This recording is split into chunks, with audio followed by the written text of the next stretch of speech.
Hello বন্ধুরা, আমি তোমাদের কাজল ম্যাম জ্ঞানজ্যোতি কোচিং সেন্টারের পক্ষ থেকে তোমাদের সকলকে জানাই স্বাগত। তো বন্ধুরা, আজকে আমি যে টপিকটি নিয়ে তোমাদের সঙ্গে আলোচনা করব সেটি হচ্ছে ক্যারেক্টারিস্টিক্স অফ হরপ্পান সিভিলাইজেশন বা হরপ্পা সভ্যতার যে বৈশিষ্ট্যগুলি ছিল সেই সম্পর্কে আজকে তোমাদের সঙ্গে আমি আলোচনা করব। তো আলোচনার আগে তোমাদেরকে একটা ছোট্ট ইনফরমেশন দিতে চাই। তোমরা যারা আমাদের কোচিং সেন্টারে এখনো যুক্ত হওনি কিংবা যুক্ত হতে চাইছো, তারা উপরে দুটি নাম্বার দেখতে পাচ্ছ, 6295916282 এবং 7076398606। এই দুটি নাম্বারের মধ্যে কিন্তু যে কোনো একটি নাম্বারে যোগাযোগ করে আমাদের সঙ্গে কিন্তু যুক্ত হয়ে যেতে পারো। তো দেরি না করে আজকে টপিক সম্পর্কে আলোচনা শুরু করছি।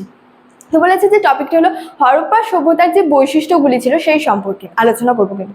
তো এখানে যে বিভিন্ন যে ঐতিহাসিকগণ ছিলেন বা যে প্রত্নতত্ত্ববিদগণরা যে ছিলেন, তারা হচ্ছে যে হরপ্পার বিভিন্ন যে বিভিন্ন নগরের যে কেন্দ্র থেকে যে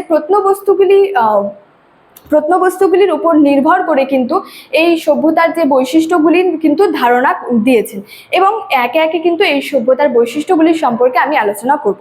তো ফার্স্টেই বলেছে হচ্ছে প্রায় ঐতিহাসিক যুগের সভ্যতা। তো হরপ্পা সভ্যতাকে কিন্তু প্রায় ঐতিহাসিক যুগের সভ্যতাও বলা হয়। মানে প্রায় ঐতিহাসিক যুগের যে সভ্যতা, এখানে প্রায় ঐতিহাসিক যুগে একটি অন্যতম বৈশিষ্ট্যর কথা বলা হয়েছে যে এখানে হচ্ছে লিখিত উপাদান তো থাকবে, কিন্তু সেগুলির কিন্তু পাঠোদ্ধার সম্ভব হয়নি।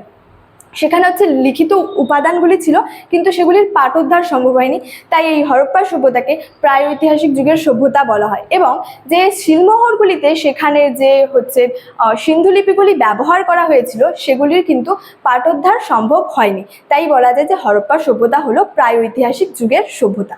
আচ্ছা, নেক্সট বলছে হচ্ছে তাম্রপ্রস্তর যুগের সভ্যতা। তো হরপ্পা সভ্যতাকে হচ্ছে তাম্রপ্রস্তর যুগের সভ্যতা বলা হয়, কারণ তাম্র বলতে বোঝায় এখানে তামা আর প্রস্তর বলতে বোঝায় হচ্ছে পাথর। তো পাথরের যে অস্ত্রশস্ত্র এবং যে যন্ত্রপাতি বা যে হাতিয়ার ছিল সেগুলির ব্যবহারের পাশাপাশি কিন্তু সেখানে তামার যে অস্ত্রশস্ত্র এবং কিন্তু হাতিয়ারের ব্যবহার কিন্তু ব্যাপকভাবে সেখানে বৃদ্ধি পেয়েছিল। তো তাই বলা যায় যে এই হরপ্পা সভ্যতা হচ্ছে তাম্রপ্রস্তর যুগের সভ্যতা, কেন সেখানে পাথরের হাতিয়ার এবং যে অস্ত্রশস্ত্র ছিল সেগুলি ব্যবহারের পাশাপাশি সেখানে তামা ও ব্রোঞ্জ দিয়ে যে হাতিয়ার বা অস্ত্রশস্ত্র যেগুলি হচ্ছে ব্যাপকভাবে কিন্তু বৃদ্ধি পেয়েছিল। আচ্ছা, নেক্সট বলছে হচ্ছে নদী কেন্দ্রিক সভ্যতা। পৃথিবীর যে বিভিন্ন প্রাচীন সভ্যতার মতো ছিল, হরপ্পা সভ্যতাও হচ্ছে নদী কেন্দ্রিক সভ্যতা ছিল। সিন্ধু নদীকে কেন্দ্র করে কিন্তু এই হরপ্পা সভ্যতা গড়ে উঠেছিল এবং হচ্ছে সিন্ধু ও তার যে শাখা বা তার সিন্ধু ও তার শাখা এবং যে উপনদীগুলির তীরে কিন্তু এই সভ্যতা গড়ে ওঠায় কিন্তু এই সভ্যতাকে হচ্ছে নদী কেন্দ্রিক সভ্যতা কিন্তু বলা হয়ে থাকে। আচ্ছা, নেক্সট বলছে হচ্ছে নগর সভ্যতা। বিভিন্ন নগরকে কেন্দ্র করে এই সভ্যতা কিন্তু গড়ে উঠেছিল। যেই যে নগরগুলিকে কেন্দ্র করে যে সভ্যতাগুলি গড়ে উঠেছিল, এই নগরগুলির মধ্যে হচ্ছে গুরুত্বপূর্ণ বা যে উল্লেখযোগ্য ছিল হচ্ছে হরপ্পা এবং মহেঞ্জোদারো। এবং এই দুটি হরপ্পা এবং মহেঞ্জোদারো ছাড়াও কিন্তু সেখানে বিভিন্ন হচ্ছে নগর ছিল, যেমন হচ্ছে চানহুদারো ছিল, রংপুর ছিল, লোথাল, তারপরে হচ্ছে কালীবঙ্গান, তারপরে হচ্ছে আলমগীরপুর প্রভৃতি নগরগুলিকে কেন্দ্র করে হচ্ছে এই সভ্যতা হচ্ছে গড়ে উঠেছিল। তাই এই সভ্যতাকে হচ্ছে নগর সভ্যতাও কিন্তু বলা হয়ে থাকে। নেক্সট বলছে হচ্ছে রক্ষণশীল যে মানসিকতা। এটা হচ্ছে নেক্সট, মানে রক্ষণশীল মানসিকতা, মানে সেখানে যে তাদের যে মানুষ নতুন কিছু যে গ্রহণ করার, যেমন হচ্ছে উন্নত হচ্ছে সেচ ব্যবস্থা বা নতুন কিছু গ্রহণ করার মতো কিন্তু মানসিকতা তাদের মধ্যে কিন্তু দেখা দেয়নি। তাদের মতে হচ্ছে যেটা যেমন চলছে সেটা হচ্ছে তেমনই চলবে, মানে তারা এই নিয়মেই বিশ্বাস করতো যে যেটা যেমন চলছে তেমনই চলবে, তারা হচ্ছে এই নিয়মে বিশ্বাস করতো। আচ্ছা, নেক্সট বলছে সর্বত্র হচ্ছে একই রকমের হচ্ছে জীবনযাপন।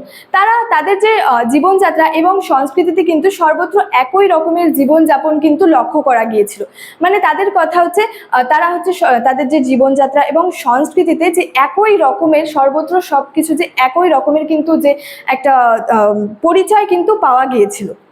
তারা হচ্ছে তাদের যে গঠন রীতি এবং যে জীবন রীতিগুলি ছিল সেগুলি কিন্তু প্রায় সর্বত্র একই রকমের ছিল। আচ্ছা, নেক্সট বলছে হচ্ছে শ্রেণী বৈষম্য। মানে হরপ্পা সভ্যতার বা যে সিন্ধু সভ্যতার যে নগর বিন্যাসের মধ্যে কিন্তু এই যে শ্রেণী বৈষম্য এটা কিন্তু লক্ষ্য করা গিয়েছিল। মানে সেখানে হচ্ছে যে দুর্গ এবং যে ছোট ছোট ক্ষুদ্র যে ঘরগুলি ছিল সেগুলির কথা বলা হয়েছে, এবং এই যে দুর্গগুলিতে এগুলিতে হচ্ছে হচ্ছে শাসক শ্রেণীরা বসবাস করতো, এবং বলা যায় যে সেখানে যে মাঝারি যে ঘরগুলি ছিল সেখানে হচ্ছে এই ব্যবসায়ী, তারপর হচ্ছে এই পুরোহিতরা, এই যোদ্ধারা এখানে কিন্তু বসবাস করতো, এবং যে ক্ষুদ্র ক্ষুদ্র ঘরগুলি ছিল এখানে হচ্ছে শ্রমিক শ্রেণী বা যে দরিদ্র শ্রেণীর যে মানুষজন অধিবাসীরা তারা হচ্ছে বসবাস করতো। তো এখানে এই শ্রেণী বৈষম্যটা কিন্তু লক্ষ্য করা গিয়েছিল। আচ্ছা, নেক্সট বলছে হচ্ছে পৌরশাসন। তো বিভিন্ন যে প্রত্নতাত্ত্বিক এবং যে প্রত্নতত্ত্ববিদগণ এবং যে ঐতিহাসিকরা ছিলেন তারা এখানে বলেছেন যে এখানে একটি হচ্ছে কেন্দ্রীভূত হচ্ছে পৌরশাসন ব্যবস্থা কিন্তু মানে পৌরশাসন আর কি ব্যবস্থা প্রচলিত ছিল, এবং এই পৌরশাসন ব্যবস্থা যে প্রচলিত ছিল তারা এখানে হচ্ছে কি ধরনের শাসক শাসন পরিচালনা করতেন সেই সম্পর্কে ঐতিহাসিকরা কিন্তু একমত ছিলেন না, মানে সেই সম্পর্কে ঐতিহাসিকদের মধ্যে ভেদাভেদ ছিল। যে এখানে যে তারা যে বলেছেন বিভিন্ন ঐতিহাসিকরা এখানে একটি হচ্ছে কেন্দ্রীভূত যে পৌরশাসন ব্যবস্থা প্রচলিত ছিল, কিন্তু কি ধরনের শাসক শাসন পরিচালনা করতেন সেই সম্পর্কে কিন্তু ঐতিহাসিকদের মধ্যে ভেদাভেদ ছিল, তারা কিন্তু এই সম্পর্কে একমত হচ্ছে ছিলেন না। আচ্ছা, নেক্সট বলছে হচ্ছে ব্যবসা বাণিজ্য কেন্দ্রিক সভ্যতা। তো যে কোনো নগর বা যে শহর গড়ে ওঠে কিন্তু এই ব্যবসা বাণিজ্যকে কেন্দ্র করে। হরপ্পা সভ্যতাতেও কিন্তু বিপুল পরিমাণে যে কৃষিজ উৎপাদনের সঙ্গে সঙ্গে কিন্তু ব্যবসা মানে কৃষিজ উৎপাদন যে ছিল সেটার বৃদ্ধির সঙ্গে সঙ্গে সেখানে কিন্তু ব্যবসা বাণিজ্যেরও কিন্তু বৃদ্ধি ঘটেছিল। মানে সেখানে যে কৃষিজ উৎপাদন বৃদ্ধি পাওয়ার ফলে সেখানে যে ব্যবসা বাণিজ্য ছিল তারও কিন্তু বৃদ্ধি ঘটেছিল, এবং সেখানে তাদের হচ্ছে বিদেশিদের সঙ্গেও কিন্তু একটা বাণিজ্যিক যোগাযোগ ছিল, যেমন হচ্ছে মিশর, ব্যাবিলন এবং সুমেরের সঙ্গে কিন্তু তাদের একটা হচ্ছে বাণিজ্যিক যোগাযোগ কিন্তু ছিল। আচ্ছা, লাস্টে বলেছে হচ্ছে মাতৃতান্ত্রিক সভ্যতা। তো হরপ্পা সভ্যতা মূলত হচ্ছে মাতৃতান্ত্রিক সভ্যতা বলা হয়ে থাকে, কেন কি সেখানে যে পোড়ামাটির তৈরি হচ্ছে বহু সংখ্যক যে নারী মূর্তি এবং যে সেখানে যে পোড়ামাটির তৈরি বহু সংখ্যক যে দেবী মূর্তিগুলির নিদর্শন পাওয়া গেছে, এবং যে নগ্ন নারী মূর্তি ছিল। আচ্ছা, এই নগ্ন নারী মূর্তি হচ্ছে হরপ্পার সভ্যতায় প্রাপ্ত এক শিলমোহরে হচ্ছে এক নগ্ন নারী মূর্তির হচ্ছে ছবি অঙ্কিত ছিল, যার হচ্ছে গর্ভ থেকে কিন্তু একটি চারা গাছ নির্গত হয়েছিল, এবং মার্টিমার হুইলার কিন্তু এই যে দেবীকে কিন্তু উর্বরতার দেবী বলে কিন্তু বর্ণনা করেছেন। তো এখানে সেটাই বলা হয়েছে যে সেখানে হচ্ছে পোড়ামাটির তৈরি বহু সংখ্যক যে দেবী মূর্তির নিদর্শন পাওয়া গেছিল, এবং যে হচ্ছে নগ্ন নারী মূর্তি যে দেখে কিন্তু ঐতিহাসিকগণরা মনে করেছিলেন হচ্ছে হরপ্পা সভ্যতা ছিল হচ্ছে যে মূলত মাতৃতান্ত্রিক হচ্ছে সভ্যতা, এখানে হচ্ছে মাতৃদেবী হচ্ছে প্রাধান্য ছিল। তো শেষে এটুকুই বলা যায় যে হরপ্পা সভ্যতার এই যে প্রত্নতত্ত্ববিদগণ বা ঐতিহাসিকরা যে ছিলেন এগুলি বৈশিষ্ট্যের কথা কিন্তু তুলে ধরেছেন, এবং হরপ্পা সভ্যতার সিন্ধু লিপির পাঠোদ্ধার হলে কিন্তু আমরা এই হরপ্পা সভ্যতার কিন্তু আরও নতুন নতুন বৈশিষ্ট্য সম্পর্কে জানতে পারবো। তো স্টুডেন্ট, এই ছিল আজকে আমার এই হরপ্পা সভ্যতার বৈশিষ্ট্য সম্পর্কে আলোচনার বিষয়। ভিডিওটি তোমাদের কেমন লাগলো অবশ্যই আমাকে কমেন্ট করে জানিও, এবং ভিডিওটি ভালো লাগলে তোমাদের বন্ধুদের সঙ্গে শেয়ার করতে কিন্তু ভুলবে না। দেখা হচ্ছে তোমাদের সঙ্গে পরবর্তী ভিডিওতে। Thank you so much, thanks for watching.